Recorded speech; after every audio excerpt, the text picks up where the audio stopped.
From the dojo to the octagon, this is Budocast, your source for the latest in martial arts news, culture, and competition. From breaking fight results to evolving techniques, we cover it all.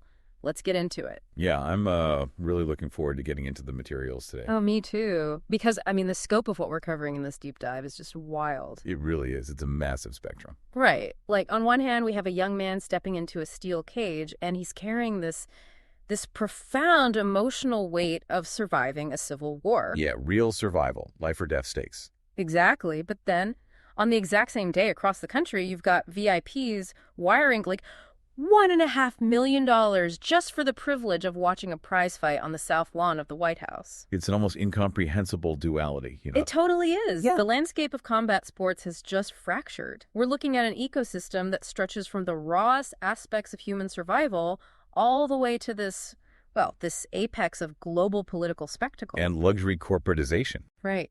And then, quietly removed from all the money and the cameras, we have sources showing how the biomechanics of martial arts are literally rewiring the human brain to fight degenerative disease. Which is just incredible. We aren't just looking at a series of isolated fight cards today. We're observing how the ancient mechanism of physical combat is being utilized across the modern world. Yeah, so to start, I think we have to begin at the absolute emotional core of the sport. Strip away the pay-per-view points and the arena lighting. Exactly, because at its origin point, fighting is, it's about survival, it's about pride, identity, and family. And there is no individual narrative in combat sports right now that embodies that more intensely than Joshua Van. The newly crowned UFC flyweight champion. Right, and according to this recent ESPN piece detailing his path to gold at UFC 323, Van defeated Alexandre Pantoja. Which made him the second youngest champion in UFC history, right? He is, yeah. But the image that anchors this entire story doesn't even happen inside the octagon. No, it happens 2 days later. Right. He is standing at his father's grave in Houston, Texas, holding a gold world championship belt. Man. And the psychology behind that specific moment is just incredibly dense. It really is. The source notes that Van hadn't visited his father's grave since December of 2022. Wow, over 2 years. Yeah.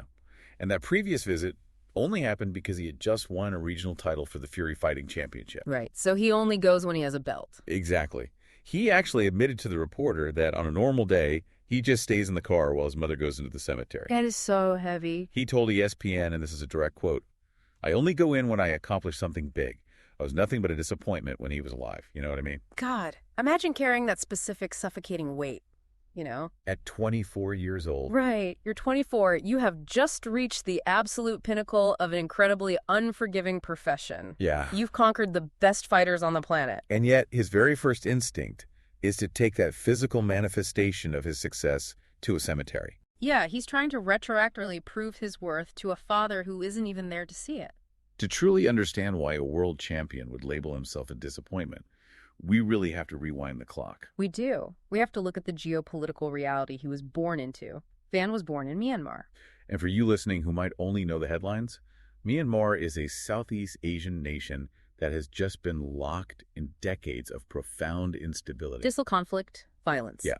And most recently, a 2021 military coup that plunged the country into an ongoing civil war. So in that environment, the fundamental architecture of a child's reality is built entirely on uncertainty. But the concept of normalcy simply does not exist there. No. During Van's early childhood, his father was largely absent, but, not by choice. Right. He was desperately navigating the logistics of extracting his family from a war zone. Which means the developing brain of a child in that high conflict zone adapts by establishing a baseline of hypervigilance. And the major turning point in this narrative arrives when Van is just 9 years old. This part is so terrifying to me. He is separated from his father and two of his sisters.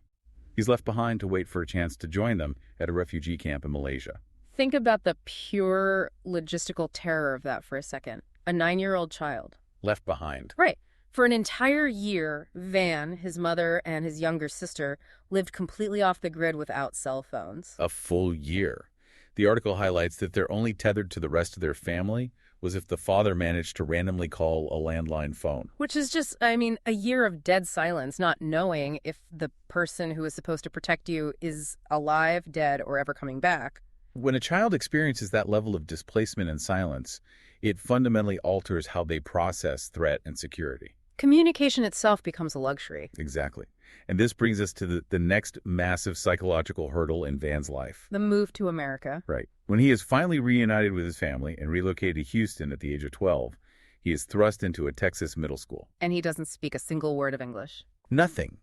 He has spent his formative years navigating literal survival, and now he is expected to integrate into an American public school system. Where he's just mercilessly bullied for his language barrier. Which is exactly where the physical fighting begins. Yeah.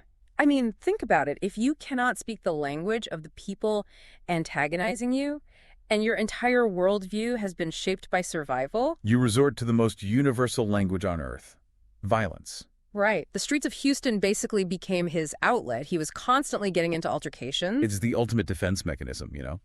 When linguistic tools are stripped away, physical dominance remains as the only reliable method of establishing boundaries. The source actually details how his parents continually moved the family around the Houston area, desperately trying to find a geographic solution to a psychological problem. But the street fights just escalated. It reached a critical mass when a friend warned him that a specific street beef had become lethal. Yeah, and that he needed to flee the city immediately. He confessed this to his father, and within 48 hours, he was packed up and sent to live with family in Iowa. And that relocation to Iowa, that is the hinge upon which his entire life turns. Truly, because he is carrying all this unrefined aggression. But in Iowa, his aunt intervenes. She doesn't just scold him, right? She challenges his entire philosophy of combat. She essentially tells him that if he is determined to fight, he needs to elevate the purpose of his violence. She challenges him to fight for the pride of his country and his family name, rather than settling petty street disputes. And that challenge flips a switch. He returns to Houston, walks into an MMA gym, and begins the long, agonizing process of converting street survival into athletic discipline. But the shadow of his homeland follows him into the professional ranks. It does. And this is where the friction between a fighter's deeply personal identity and the corporate sanitization of global sports becomes really visible. Yeah, when Van debuted in the UFC in July 2023, his primary goal was to fulfill his aunt's challenge. He wanted to make the walk to the octagon draped in the flag of Myanmar. However, the UFC had instituted a blanket ban on all fighters carrying national flags. Right, and the source explicitly traces this policy back to the escalating geopolitical tensions between Russia and Ukraine. The promotion was acting as a massive global broadcast entity. They sought to prevent their highly visible platform from becoming a stage for international political theater. Which honestly makes sense from a boardroom perspective. Of course it does. If you are selling broadcast rights to 100 different countries, you want to sell human drama, not geopolitical warfare. We have to report the facts neutrally here, and that was their reasoning. But for Van, this policy wasn't about international relations. No, it was about the 9-year-old kid stuck in a Malaysian refugee camp. Right. And even after the UFC quietly lifted that general flag ban in October 2023, the brass still denied Van's specific request to carry the Myanmar flag for his next 5 consecutive fights.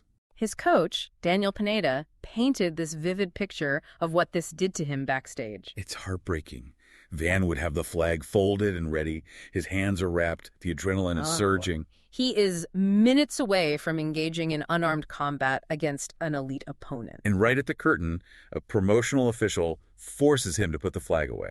The psychological disruption of that moment, I mean, it cannot be overstated. A fighter's walkout is a deeply ritualistic process. It's the final mental transition from civilian to combatant. Exactly. So stripping away the core symbol of his motivation mere seconds before the cage door locks is profoundly destabilizing. Yet, Van's response wasn't to fold, he just became relentless. He continuously pressured Dana White and the UFC executives. He applied the same stubborn survivalist mentality to the corporate bureaucracy that he applied to his opponents. And it worked. Finally, in 2025, he secured the right to carry the flag. The source notes he carried it 4 times last year during the historic run that earned him the flyweight title. It's amazing. But now that he holds the gold, we see a fascinating side effect of his traumatic upbringing. Oh, yeah. Coach Pineda noted a massive logistical problem they're having with Van as a champion. He is dangerously willing to fight anyone. Pineda joked that the number 30 ranked flyweight in the world could issue a call-out, and Van would instantly accept. The coaching staff literally has to physically and verbally pull the reins back, reminding him that he is the reigning king of the division and has to protect his equity. That behavior, that's a direct manifestation of a psychology that has not fully transitioned from the streets to the boardroom, isn't it? 100%. Yeah. In a street environment, if a threat presents itself, you eliminate it immediately to ensure your safety. There are no rankings. No title defenses, no contract negotiations. Yeah. Van is still operating on that hardwired survival instinct. The source mentions he bought his mother a house in Houston. He still lives with her. And he basically treats the UFC roster the way he treated the Houston streets. As immediate threats that require immediate confrontation. It is a breathtaking distillation of the human spirit, taking the absolute darkest parts of displacement and forging them into a world championship.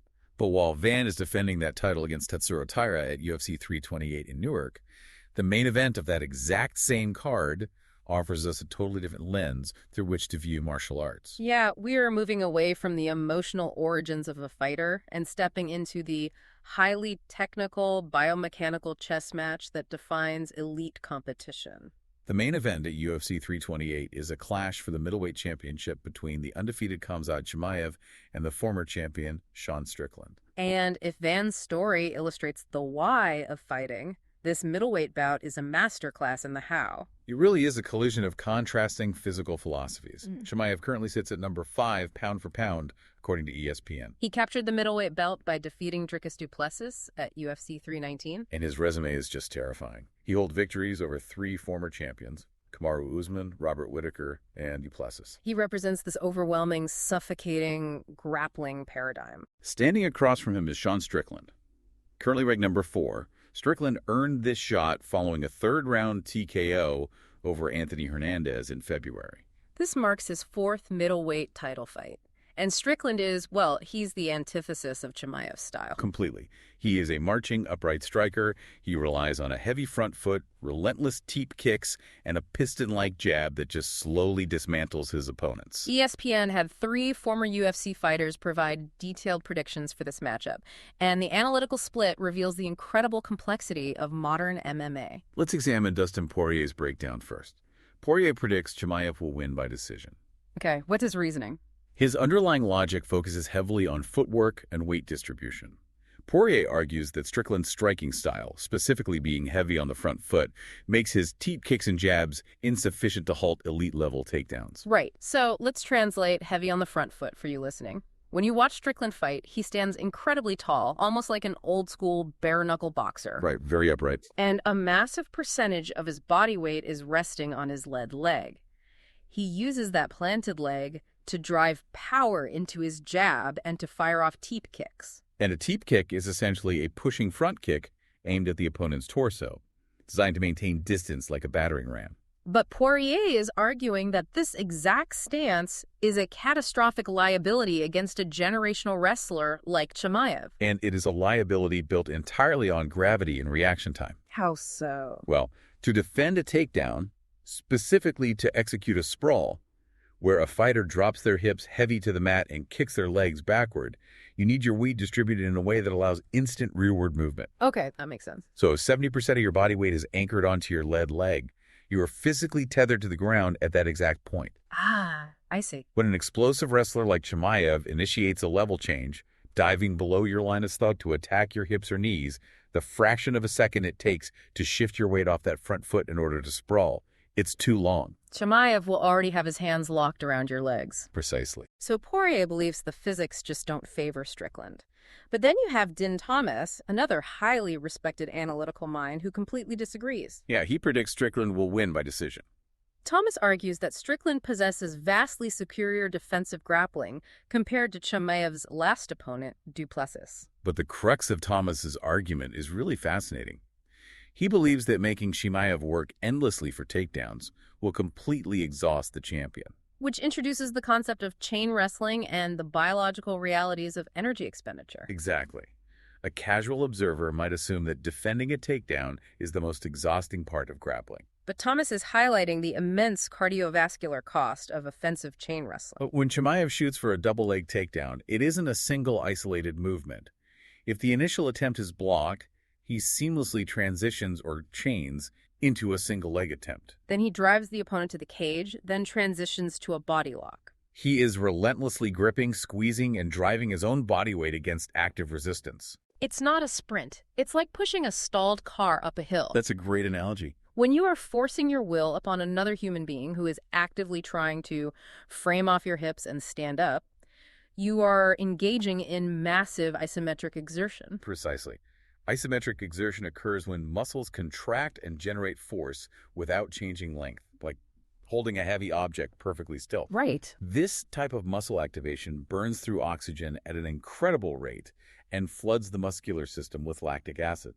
So if Strickland uses the cage to wall walk, which for you listening means using the fence to incrementally slide his back upward until he regains his footing, Chimaev has expended massive amounts of energy for zero positional reward. And then he has to start the entire crushing process over again. Thomas is pointing to Chimaev's historical vulnerability to fatigue in the later rounds, suggesting that if Strickland can force him into this grueling loop of takedown and stand-up, Chimaev's gas tank will just catastrophically fail. That dynamic brings us to Michael Chiesa's prediction, which kind of threads the needle between the two theories. Right. Chiesa picks Chimaev by a 3-2 round decision. He operates on the assumption that Strickland absolutely will get taken down, but he also absolutely will get back up, turning the 4th and 5th rounds into a supreme test of willpower. But Chiesa mentions a specific caveat that demands closer inspection. He notes that the MMA community constantly hears rumors about Strickland's incredible wrestling defense during closed-door gym sessions. Right, but we rarely see it utilized under the bright lights of the octagon. Chiesa is touching on the phenomenon of gym lore. Oh, gym lore's fascinating.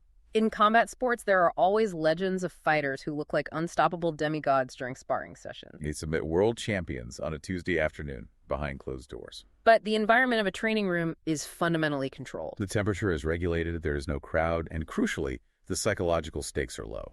Does gym lore actually hold up against a generational talent in a championship fight? It's one thing to defend a takedown against a training partner when you know you can tap out and grab a drink of water if things get too rough. Exactly.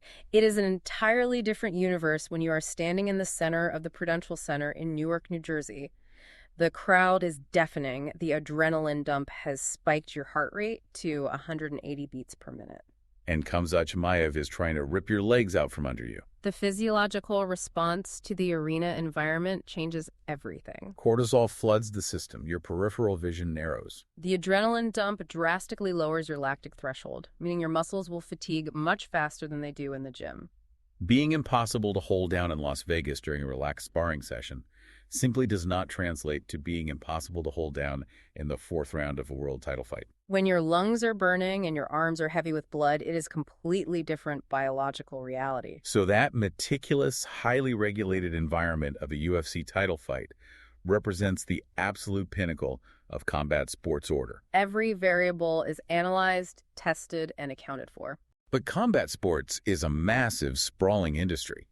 And it has wild, largely unregulated underbelly, where the line between professional promotion and dangerous spectacle just vanishes. What happens when a promotion completely loses control of its environment? That is exactly what Karate Combat just experienced. If the UFC is a masterclass in control, Karate Combat 61 in Miami was a masterclass in catastrophic chaos. MMA Fighting reported on a bizarre and dangerous incident during a light heavyweight bout between two former UFC veterans, Claudio Ribeiro and Curtis Millender. In the middle of the fight, a content creator known online as Winged C, whose real name is Malcolm Steiler, jumped directly into the fighting pit. To make it even more absurd, he didn't just jump in, he entered the pit, pretending to be a blind man, tapping a cane, completely halting the bout until the referee and security could physically remove him. Now, Karate Combat utilizes a unique fighting surface. It isn't a cage or a traditional boxing ring. Right. It's a sunken pit with sloped, angled walls that fighters can actually run up or bounce off of.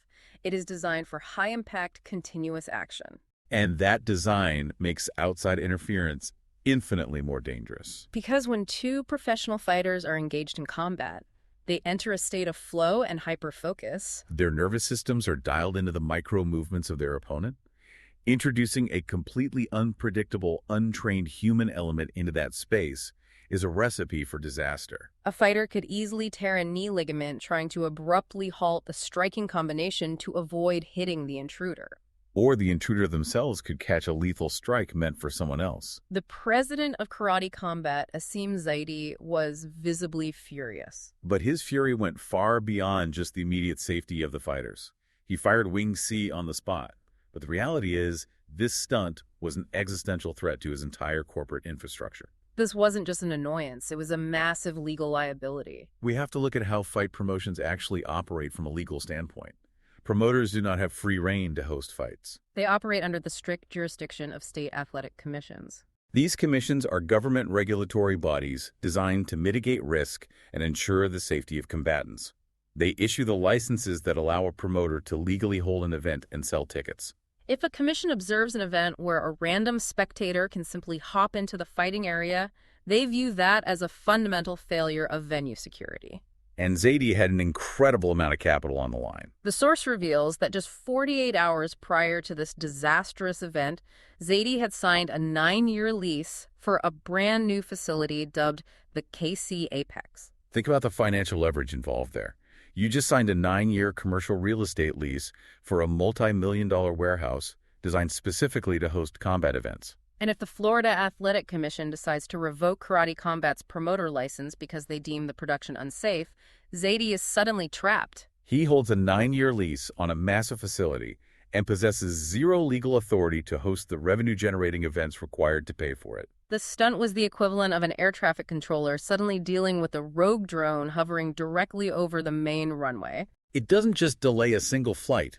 It forces the shutdown of a multi-million-dollar airspace and triggers federal investigations. It is the ultimate double-edged sword of the modern attention economy. Promoters are desperate for virality. They are hiring these influencers, these crazy guys, as Zaidi referred to him, hoping they will generate a viral clip that drives social media engagement. But you cannot neatly control chaos. The fallout from this decision continued to spiral.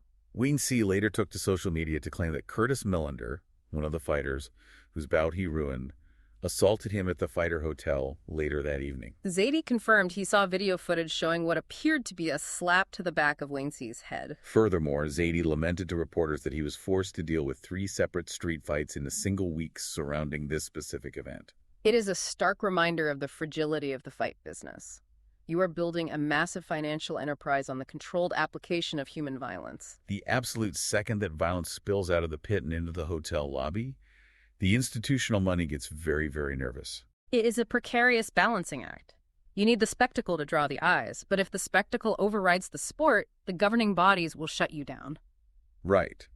But speaking of institutional money and unparalleled spectacle, we need to look at what happens when a combat sports organization achieves total, absolute mainstream integration. Before we dive deeper, shout out to our sponsors. First up, Elite Sports, leaders in premium fightwear for BJJ and MMA. Whether you're rolling or striking, they've got gear built to move with you. Check them out at elitesports.com. And if you're a school owner looking to optimize your dojo's performance, you need to check out Lotus by Open Black Belt. It's the ultimate management software for tracking ranks, attendance, and billing. They are currently offering a free trial to our listeners. Streamline your business so you can spend more time on the mats. Visit openblackbelt.com to start your trial today. You can find links for both in the show notes. And if you've got a story, news tip, or question, send it to us at budocast.com. So we have just analyzed the precarious reality of a promotion nearly losing its livelihood due to a lack of control. Right.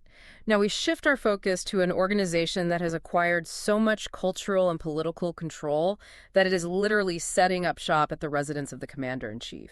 According to a report from LAD Bible, the UFC is hosting an event titled UFC Freedom 250 on June 14th, 2026. And the venue is what makes this truly mind-bending. This event is not taking place at Madison Square Garden. It is not at the T-Mobile Arena in Las Vegas. No, the UFC is constructing an octagon on the south lawn of the White House. Just pause and visualize the logistics of that. A steel cage, floodlights, broadcast trucks, and medical tents, all erected on the grounds of the Executive Mansion of the United States. The details provided by the source illustrate a scale of integration that is historically unprecedented. Dana White revealed that an audience of 4,300 people will be permitted inside the grounds to watch live, with the majority of those seats allocated to members of the armed forces. Additionally, former President Donald Trump stated that an estimated 100,000 people will gather outside in Washington, D.C. to watch the fights broadcast on 8 massive screens. He has already dubbed it the greatest show on earth. If you look at the historical trajectory of mixed martial arts, this event represents the ultimate corporate victory. In the mid to late 1990s, the UFC was fighting for its literal right to exist. Politicians labeled it human cockfighting. It was systematically banned from major cable pay-per-view providers. Promoters were forced to flee to obscure states and tribal lands just to legally hold matches. The sport was considered the absolute lowest rung of barbaric entertainment. And now it has been fully sanitized and integrated into the highest echelon of global power. But that sanitization and integration come with an astronomical price tag. MMA reporter Ariel Helwani uncovered the financial structure behind the VIP access for this event. The UFC is selling what they refer to as partner investments. The cost of a single partner investment package is $1.5 million. I want to repeat that. So the sheer gravity of the number lands $1.5 million. Now, the package is extensive. The source details that it includes a partner welcome reception, reserved seating at the pre-fight press conference, and the ceremonial weigh-ins. Access to an exclusive Zac Brown concert, in-ring signage integration during a corresponding WWE event. And floor tickets to UFC 329 in July, which the promotion is anticipating will be Conor McGregor's massive comeback fight. It is the ultimate commodification of violence as a luxury good. It is akin to purchasing a luxury suite at the Super Bowl, but the purchase also grants you VIP access to the Oscars the following month. And the fight card they have assembled to justify this price tag is undeniably spectacular. We are looking at Ilia Topuria versus Justin Gaethje, Alex Pereira versus Cyril Gane, Sean O'Malley against Ayman Zahabi, Mauricio Ruffy versus Michael Chandler, Bo Nickel taking on Kyle DeCaus, Lopes versus Garcia, and Hokit versus Lewis. It is a murderer's row of elite talent. But this raises a profound socioeconomic question about the soul of the sport. Does this extreme level of corporatization alienate the grassroots fan base? Combat sports has always been fundamentally blue-collar. It was built in humid, smelly boxing gyms and high school wrestling mats. It was supported by fans renting grainy VHS tapes from local video stores. When you take that gritty, working-class sport and place it behind a $1.5 million paywall on the White House lawn, do you strip away its authenticity? It is the paradox of mainstream legitimacy. To achieve global prestige and escape the human cockfighting stigma, a sport requires institutional backing. And to secure institutional backing, the product must be packaged in a way that appeals to billionaires, politicians, and multinational sponsors. The UFC's calculus is clear. They believe the sheer, awe-inspiring spectacle of an octagon on the South Lawn will generate enough global media dominance to completely overshadow any grumblings about grassroots alienation. They are unambiguously declaring that MMA is no longer a fringe curiosity. It is a premier, untouchable global entertainment property. It is a dizzying contrast. In the span of an hour, we have analyzed a fighter who escaped a civil war and turned his trauma into a world title, an influencer nearly destroying a fight promotion for social media clout, And billionaires spending $1.5 million to sip champagne and watch gladiators bleed at the White House. But to truly understand the enduring power of martial arts, we have to strip away the UFC, the karate combat pit, the money, and the politics. We have to look at what martial arts actually is on a cellular neurological level. This brings us to our final two sources, which beautifully strip away the spectacle and reveal the foundational roots of the art. Human movement, survival, and healing. First, we have a fascinating report from Fox 59 in Indianapolis highlighting a Parkinson's patient who is managing their severe symptoms by training at Level 10 Martial Arts College. And to contextualize the history of those movements, we have news from the Korea Times regarding top actor Lee Byung-hun, starring in an upcoming martial arts cinematic epic called Nambeol. Let's start with the historical context provided by Nambeol. This film is directed by Lee Mogae, a veteran cinematographer known for works like Exuma and 12.5, The Day. It's set during the early Joseon dynasty, a period stretching from roughly 1392 to 1910. The plot follows 9 elite warriors who travel to Tsushima Island to rescue Korean captives from ruthless Japanese pirates. The source explicitly points out that these pirate groups historically caused massive devastation through looting and illegal trade along the southern coast. What makes this film relevant to our deep dive is its specific creative direction. The director has actively rejected the flashy, stylized choreography. The kind of flying, wire-fu acrobatics we often associate with modern cinema. Instead, they are focusing on a gloomy atmosphere and gritty, hyper-realistic combat. Lee Byung-hun plays Eok, a stoic warrior with extensive battlefield experience. The emphasis on realistic action is the crucial bridge here. If you strip away the cinematic gloss and place yourself on a sandy beach in the 15th century, engaging in close-quarters combat against a pirate holding a blade, your survival is not based on looking cool. It is based entirely on raw biomechanics. You are dealing with unstable footing. You need perfect balance, precise weight transfer, and an acute awareness of spatial geometry. Exactly.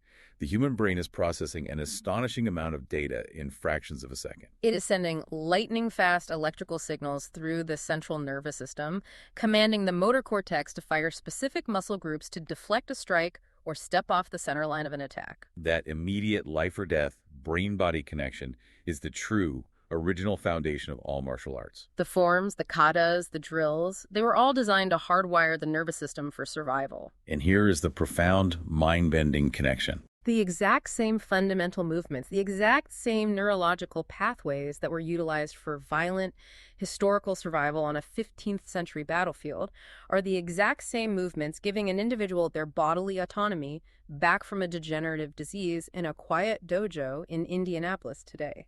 This is where the science of neuroplasticity intersects with ancient combat.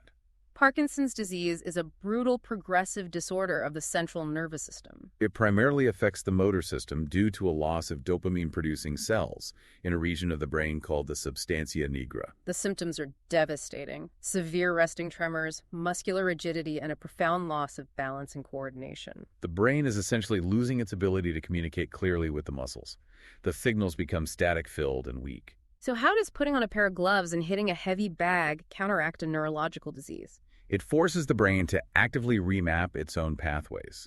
When a Parkinson's patient trains in martial arts, they are not just mindlessly moving, they are engaging in highly complex patterned intentional movements. Executing a combination of strikes requires intense cross-body coordination. It requires the patient to shift their weight from their back foot to their front foot, while simultaneously extending an arm and maintaining their center of gravity. They are demanding that their compromised nervous system fire with absolute intent. By repeatedly executing these complex combat drills, the brain utilizes neuroplasticity, its ability to form new synaptic connections, to literally bypass the damaged areas. The patient is weaponizing the ancient art of combat against their own cellular degeneration. It strips away all the noise and pageantry we spent the last hour dissecting. When you look at the Parkinson's patient at Level 10 Martial Arts College executing a perfect jab-cross combination, the multi-million-dollar promotional licenses fade away. The geopolitical flag bands fade away.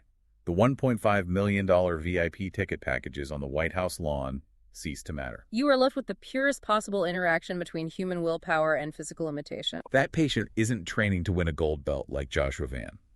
They aren't training to put on a spectacle for the President of the United States.